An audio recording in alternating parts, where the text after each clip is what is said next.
السلام علیکم ورحمۃ اللہ وبرکاتہ، نحمده ونصلی علی رسولہ الکریم، اما بعد فاعوذ باللہ من الشیطان الرجیم، بسم اللہ الرحمن الرحیم، رب اشرح لی صدری ویسر لی امری واحلل عقدۃ من لسانی یفقہوا قولی۔ يا أيها الذين آمنوا إذا نودي للصلاة من يوم الجمعة فاسعوا إلى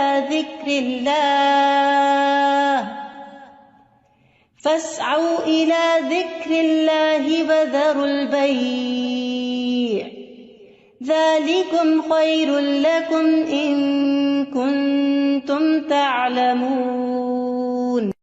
کہ ایمان والوں کے لیے جمعہ کی اذان کے بعد کسی بھی اور قسم کی مشغولیت اختیار کرنا درست نہیں، اور ہر عاقل بالغ کو جمعے کی نماز کے لیے دوڑ پڑنا چاہیے، کیونکہ جمعہ ہر مسلمان پر فرض ہے۔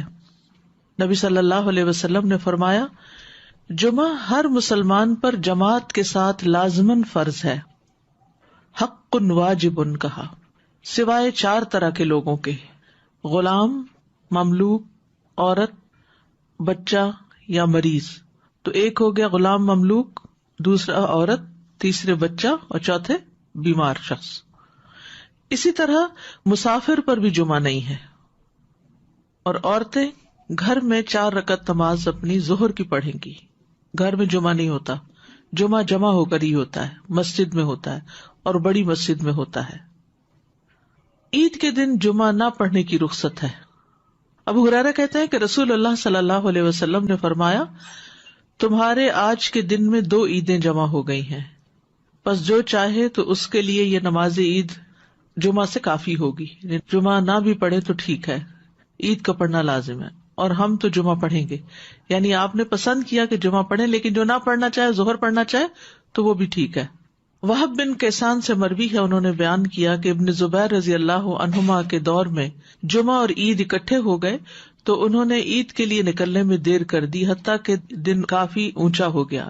پھر وہ نکلے، خطبہ دیا اور بہت لمبا خطبہ دیا، پھر اترے اور عید کی نماز پڑھائی، اور اس دن لوگوں کو جمعہ نہیں پڑھایا۔ یہ بات ابن عباس سے ذکر کی گئی تو انہوں نے فرمایا انہوں نے سنت پر عمل کیا۔ یعنی کہ باقی حدیثوں میں بہت سی چیزیں مماثلت ہیں، جو ایک ایک چیز کسی اور حدیث میں الگ سے بھی ملتی ہے۔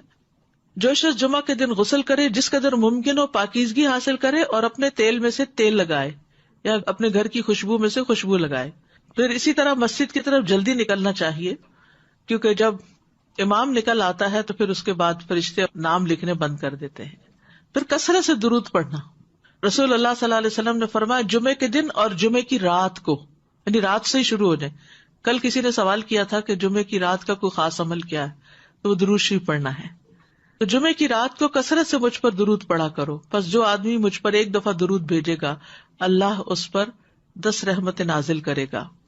اوس بن اوس روایت کرتے ہیں کہ رسول اللہ صلی اللہ علیہ وسلم نے فرمایا، بے شک تمہارے افضل دنوں میں سے جمعے کا دن ہے، اسی دن آدم علیہ السلام پیدا کیے گئے، اسی دن ان کی روح قبض کی گئی، اسی دن سور پھونکا جائے گا، اسی دن لوگ بے ہوش ہوں گے، اس لیے اس دن مجھ پر کثرت سے درود بھیجا کرو، کیونکہ درود مجھ پر پیش کیا جاتا ہے۔ یعنی یہ ایک اسپیشل ڈے ہے، اور اس میں اسپیشل کرنے کا کام کیا ہے کہ رسول اللہ صلی اللہ علیہ وسلم کو درود کا تحفہ بھیجا جائے۔ پھر سورۃ الکہف پڑھنا۔ نبی صلی اللہ علیہ وسلم نے فرمایا، جو جمعہ کے دن رات کی بات نہیں، دن کی بات ہے، من قرأ سورۃ الکہف فی یوم الجمعۃ، تو اس کے لیے دوسرے جمعے تک نور روشن رہتا ہے۔ اور پھر کیا کرو، وذروا البیع، خرید و فروخت چھوڑ دو، ذالکم خیر لکم، یہ تمہارے لیے زیادہ بہتر ہے، ان کنتم تعلمون، اگر تم علم رکھتے ہو، جانتے ہو۔ یعنی اللہ نے جمعے کی نماز کے وقت خرید و فروخت سے منع کر دیا، اور اس کو ان لوگوں پر حرام قرار دیا جن کو مخاطب کیا گیا کہ ان پہ جمعہ فرض ہے۔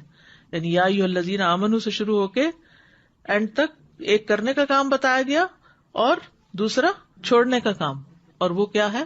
پڑھنا فرض ہے، ایسے تجارت چھوڑنا فرض ہے۔ ٹھیک ہے، یعنی جب اذان ہو جائے تو خرید و فروخت ترک کر دو اور اللہ کے ذکر یعنی نماز کے لیے جلدی کرو. یعنی اگر کوئی سودا طے بھی پا رہا ہے تو بس وہیں ٹھپ کر دو. آپ نے یہ ایکسپیرینس کیا ہوگا سعودی عرب میں کہ بعض اوقات یہ ہوتا ہے کہ صرف پیسے دینے والے رہ جاتے ہیں. آپ نے ساری چیز بھاؤتا کر لیا, چیز لے لی, پیک کر لی, رکھ لی, اور ابھی پیسے دینے ادھر سے اذان ہوئی, وہ کہتے بس چھوڑ دو, چیز بھی چھوڑ دو, نہیں چاہیے پیسے, نکل پڑتے ہیں. یعنی جو بہت پرٹیکولر ہے, یعنی اس درجے کا حکم ہے کہ اس وقت کام چھوڑ دو. انسٹنٹ اسٹاپ, وذر البیع, یہ بھی فرض کے درجے میں ہے. تو اسی وجہ سے علماء کا اتفاق ہے کہ دوسری اذان کے بعد خرید و فروخت حرام ہے. اصل میں یہاں تو ہمارے ہاں مسجدوں میں ایک ہی اذان ہوتی ہے, لیکن جیسے اگر سعودی عرب میں آپ نے کبھی حرم میں جمعہ پڑھا ہو تو آپ نے دیکھا ہوگا کہ وہ ایک اذان ذرا آدھا گھنٹہ یا کچھ پہلے دے دیتے, وہ صرف ایک انفارم کرنے کے لیے کہ لوگ تیاری شروع کر دیں. لیکن جو ہی پھر امام بیٹھتا ہے اور اذان شروع ہوتی ہے تو اس کے بعد پھر کوئی خرید و فروخت نہیں, امیڈیٹ پہلے والی ہے. اس میں یہ کہ بعض علماء کا خیال ہے کہ یہ زوال کے بعد سے نماز جمعہ کے فارغ ہونے تک ہے, یعنی جو ہی سورج ڈھل جائے تو شروع ہو جاتا ہے خرید و فروخت بند. کچھ کہتے ہیں خطبے کی اذان سے نماز تک ہے. بہرحال جمعہ کے دن خرید و فروخت یعنی صبح میں کر سکتے ہیں, اس کے بعد بھی کر سکتے ہیں, لیکن اس پیریڈ میں نہیں کر سکتے. تو احتیاط یہی ہے کہ زوال کے بعد سے روک دیا جائے. بعض اوقات یہ ہوتا ہے کہ خرید و فروخت تو نہیں ہوتی لیکن جاب ہوتی ہے. بعض اوقات یہ ہے کہ کچھ لوگ یہ کرتے ہیں کہ اچھا ابھی تو اذان ہی ہوئی ہوگی, ابھی تو خطبہ چل رہا ہوگا, ہم نماز میں جا کے شامل ہو جائیں گے. تو نہیں, اذان کا وقت جو ہے وہ جمعہ شروع ہونے کا وقت ہے, اس میں پھر باقی کام چھوڑ دینے چاہیے. الا یہ کہ انسان پارک کر رہا ہے یا رش ہے یا راستے میں کوئی رکاوٹ آ گئی ہے, وہ الگ بات ہے. ذالکم خیر لکم ان کنتم تعلمون, یہ تمہارے حق میں بہتر ہے, یعنی خرید و فروخت چھوڑنا بہتر ہے اگر تم جانتے ہو. یعنی نماز پڑھنا زیادہ بہتر عمل ہے. اور اس لیے کہ اگر تم نے وقت پہ نماز نہ پڑھی وہ تو فوت ہو جائے گی, لیکن اگر تم نے تجارت چھوڑ دی اس وقت تو وہ تو بعد میں بھی ہو سکتی ہے, اس کا کوئی وقت مقرر تو نہیں ہے, وہ تو کسی وقت بھی ہو سکتی ہے. ایک تو یہ استاذہ جی کہ سورۃ الکہف کے بھی جیسے آپ نے بتایا, تو سورۃ الکہف کے لیے بھی کیا کچھ وقت مقید ہے؟ کچھ لوگ اس کو کہتے ہیں کہ it has to be before عصر. نہیں, مغرب سے پہلے تک پورا دن کا پورا دن, درود کے لیے بھی پورا دن. ٹھیک ہے, مغرب پہ وہ دن کا اختتام ہوتا ہے. ٹھیک ہے. اور دوسرا یہ جو جمعے کی بات آئی کہ وذر البیع, اب فار انسٹنس اب ڈپینڈ کرتا ہے نا, نیت والی بات ہے کہ اگر آپ نے جمعہ اٹینڈ کرنے کی نیت کی ہوئی ہے تو پھر آپ کا ہوگا. اب جیسے فار انسٹنس ہم یہاں ہوتے ہیں اور اگر کسی وقت ہم, عورتوں پر تو فرض ہی نہیں ہے نا جی, لیکن اگر ارادہ کیا ہوا ہے تو پھر اس وقت انسان سب چھوڑ کے چلا جائے. ٹھیک, جزاک اللہ خیر. ایک یہ سوال ہے کہ جب ہم فرائیڈے کی مارننگ اور نائٹ کہتے ہیں تو کیا وہ نائٹ جمعرات کی مغرب کے بعد شروع ہوتی ہے؟ جی صحیح. جی, دوسرا یہ ہے کہ اگر ہم آئے ہیں جمعے کی نماز کے لیے اور کسی وجہ سے ٹریفک میں پھنس گئے, خطبہ ہو گیا, تو اس کے بعد کیا ہم صرف 2 فرض ہی پڑھیں گے کہ پوری نماز پڑھیں گے؟ اچھا سوال ہے. اس پہ یہ ہے کہ بعض علماء کہتے ہیں کہ اگر کوئی دوسری رکعت کی رکوع میں شامل ہو گیا تو اس کا جمعہ ہو گیا.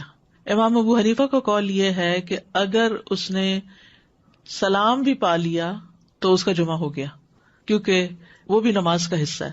حتیٰ کہ وہ یہ کہتے ہیں کہ اگر امام سجدہ سہو کر رہا ہے تو بھی جمعہ ہو جائے گا, یعنی پا لے گا. اگر کسی مجبوری کی وجہ سے کوئی سویا رہ گیا, کوئی کسی وجہ سے تاخیر ہو گئی تو جمعہ اس کو مل جائے گا. لیکن بہت سے علماء یہ کہتے ہیں کہ خطبہ بھی ضروری ہے کیونکہ یہ جمعے کا حصہ ہے, اور وہ یہ کہتے ہیں کہ اگر خطبہ نہیں اور جمعے میں شریک ہو گئے ہیں جیسے پہلی رکعت یا دوسری رکعت میں بھی, تو اس صورت میں پھر ظہر کی نماز یعنی امام جب سلام پھیر لے تو 2 رکعت پڑھنے کی بجائے 4 پوری کر لے. جزاک اللہ خیر. السلام علیکم.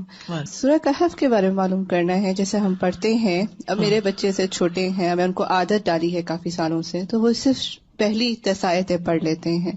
کہ ایسا کرنا صحیح ہے؟ پہلی 10 آیتوں کی فضیلت ہے, لیکن جمعے کے دن ساری پڑھنے کی ضرورت ہے. تو ایسا ایسا جو بڑے ہوتے جائیں اس کو بڑھاتے جائیں حتیٰ کہ پوری پہ آ جائے.